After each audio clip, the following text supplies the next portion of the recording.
வணக்கம் வியூவர்ஸ். நம் முன்னோர்களோட பழக்க வழக்கங்கள்ல நிறைய அர்த்தங்களும் அறிவியலும் இருக்கு. அதுல ஒண்ணுதான் செம்பு பாத்திரத்துல தண்ணீர் குடிக்கிறது. இதனால உடலுக்கு நிறைய நன்மைகள் கிடைக்கிறதா சமீபத்திய ஆய்வாளர்கள் கண்டுபிடிச்சிருக்காங்க. அதுல சிலத நம்ம ஆரோக்கியம் சேனல்ல பார்க்கலாம். நம்ம உடம்புக்கு குறிப்பிட்ட அளவு செம்பு சத்து தேவை. ஆனா செம்ப நேரடியா நாம எடுத்துக்க முடியாது. இதுக்கு பதிலாதான் செம்பு பாத்திரங்கள்ல தண்ணீர் குடிச்சு செம்ப உடலுக்கு சேர்த்திருக்காங்க நம்ம முன்னோர்கள். முதலாவது, செம்பு பாத்திரத்துல தண்ணீர் பிடிச்சு வைக்கிறதால அதுல இருக்கிற கிருமிகள் அழியுது. முக்கியமா பலவித நோய்களை ஏற்படுத்தும் ஈகோலி பாக்டீரியா இருந்த இடம் இல்லாம போகுது. இரண்டாவது, சமீபத்துல எத்தனையோ பேருக்கு தைராய்டு பிரச்சனை இருக்கு. இவங்களுக்கு தைராய்டு சுரப்பி ஒண்ணு அதிகமா சுரக்கும், இல்ல சுரக்காமலேயே போயிடும். தைராய்டு பிரச்சனைகளுக்கு நிறைய காரணங்கள் சொல்லப்பட்டாலும் மிக முக்கியமான காரணம் செம்பு சத்து குறைபாடு. சாப்பிடுறதுக்கு முன்னாடி செம்பு பாத்திரங்கள்ல நிரப்பி வச்ச தண்ணீரை குடிக்கிறதால இது சரியாகுது.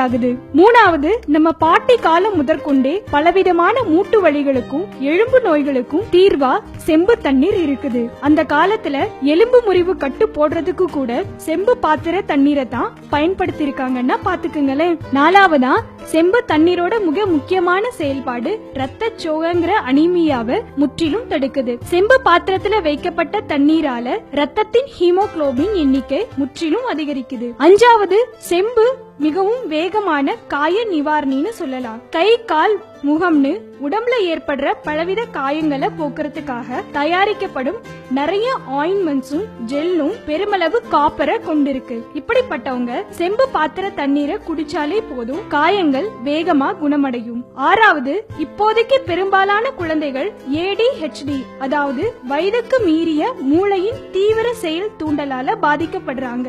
இப்படிப்பட்டவங்க சொல் பேச்சு கேட்காம அளவுக்கு அதிகமான சுட்டித்தனத்தோட படிப்புல கவனம் இல்லாம இருப்பாங்க. இந்நோயின் முக்கிய குறைபாடும் செம்புதான். இந்த மாதிரியான குழந்தைகள் செம்பு பாத்திரங்கள்ல நிரம்பிய தண்ணீர் குடிக்கிறதால மூளைக்கு போதிய காப்பர் கிடைக்க பெற்று சரியாகிறாங்க. ஏழாவது, புற்றுநோய் உயிரை கொள்றதுக்காகவே வருதுன்னு நினைக்கிறோம். இதுக்கு தீர்வே இல்லைன்னு கூட சொல்றோம். ஆனா செம்பு தண்ணீரால புற்றுநோய்க்கு காரணமான வைரஸ்கள் கொல்லப்படுது. அதிசயத்தக்க முறையில கேன்சர் கட்டிகளும் படிப்படியா காணாம போகுது. தவிர கேன்சரை எதிர்த்து போராடும் வெள்ளை அணுக்களை செம்பு தண்ணீர் அதிக அளவு உற்பத்தி செய்யுது. எட்டாவது, யாருக்குமே வயசாகிறது பிடிக்காது. எப்பவுமே இளமையா இருக்கணுங்கிறது தான் எல்லாருடைய கனவும். செம்பு தண்ணீர்ல அதிக அளவு ஆன்டி ஆக்சிடென்ட்ஸ் இருக்கிறதால இது தோல் சுருங்கல், கருவளையம் போன்றவை வராம தடுக்குது. கடைசியா, கர்ப்பிணி பெண்கள் செம்பு தண்ணீர் அதிக அளவு குடிக்கிறதால உடம்புல ரத்த சிவப்பணுக்கள் அதிகரிக்குது. இது குழந்தை எவ்வித குறைபாடும் இல்லாம